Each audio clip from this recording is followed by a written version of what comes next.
kind of more into what you have now, how did you come to network marketing? Like how did that come about? Like I know it's one of your big things is network marketing, and I'm curious how did that start? How did that become, like, I know you mentioned the Coca-Cola and stuff like that, but how did that start for you? Well, the gentleman that was speaking was inviting me to join a company called Amway. Mm-hmm. And Amway is the largest and most successful network marketing company in the world. My position there at that time was to join that company, which I did. Mm-hmm. And I was in my early 20s, and I was wet behind the ears, and I had enthusiasm, but I had no idea of what to do. I went out there and I made a huge mess, but there were certain principles in doing the business that I had not learned or didn't figure out. And so I went in and I went out. And that's what I've seen most people do, is they go in and with enthusiasm, they crash because they don't have the knowledge to deal with what they deal with. So I spent the next probably 15 years, 12 different companies, trying to figure out this idea of leverage, this idea of compounding, this idea of distribution, all of which were fascinating ideas. And it all stemmed from another statement that I was taught many, many, many years ago, was if you can figure out how to position yourself between the manufacturer and the public with something that's hot or needed or wanted, you can write your own ticket.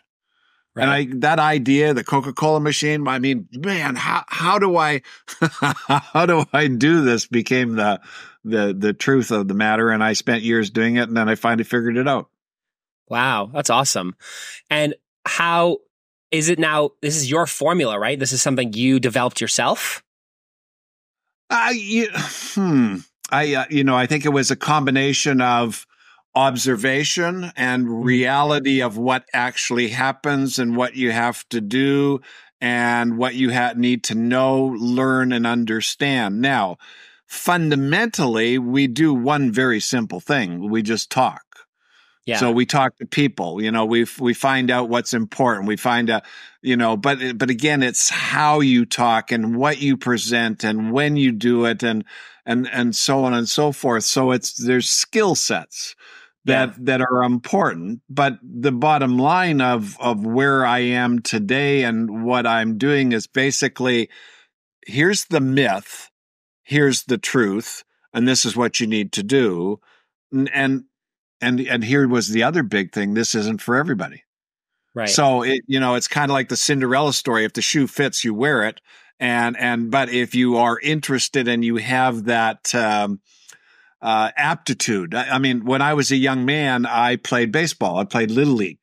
And I'd go up to the batter's box. I'd be in my uniform and I'd have the bat on my shoulder, and that ball would come by me at 90 miles an hour and zoom. I would look at that. Yeah. And, okay. And after it had gone by me, then I would swing. You see, and I'd go out in the field, and I wasn't that good of a fielder, and I had no aptitude for that game. But I played with a guy. His name was Butch Goring. And he ended up into the major leagues in baseball, but he had the aptitude to do that, which is a very important characteristic. Anyway, that was another interesting chapter of learning. Yeah. It's very interesting that you mentioned that. Like, I've definitely known people who start their own business and they kind of crash because they're, like you mentioned before, like they're so enthusiastic. They're so excited to start something. And then they get toward the middle, maybe the first year, second year, they kind of crash and they kind of lose that opportunity, that business.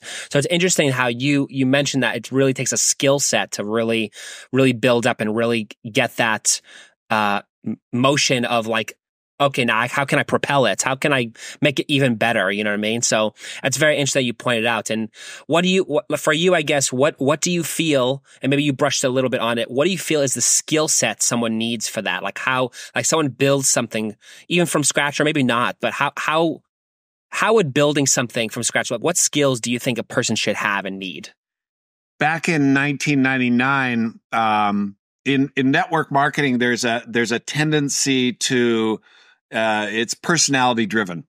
Mm. And there's a tendency for these big personalities to get up on stage and do the rah and basically operate through almost an intimidation of, when are you going to do this, or how are you going to, you got to get your button gear, all those kind of things. But they don't teach the mechanics of how it actually works. Right. Or what are the rules of the game? And one of the first lessons that I learned in business was you've got to understand how it works if you want to make it work. So if you're being a bricklayer, or you're being a carpenter, or, all of these kind of things, or you're trying to fix, I had a plumbing issue maybe a few months ago, and there was a leak, and it went down below the sink, and it was down on the countertop and everything. I'm saying, wow, call a plumber. And then I called the faucet manufacturer because it was the faucet that was leaking. And they sent out parts, and I went to replace them, and all of a sudden I found out it was just loose. I didn't have to go through that rigmarole. I didn't have to, but I didn't know how it worked. So by not knowing how it works, then you end up making mistakes. You end up not doing the right stuff. You end up wasting time. And then the other side of that, when you know how something works, then it's understanding the result of your activity that then needs to be measured. So sometimes you do something today that doesn't take effect for a week, a month, or even 6 months down the road. But if you don't understand that, you give up too quickly, and then you miss the boat. Totally.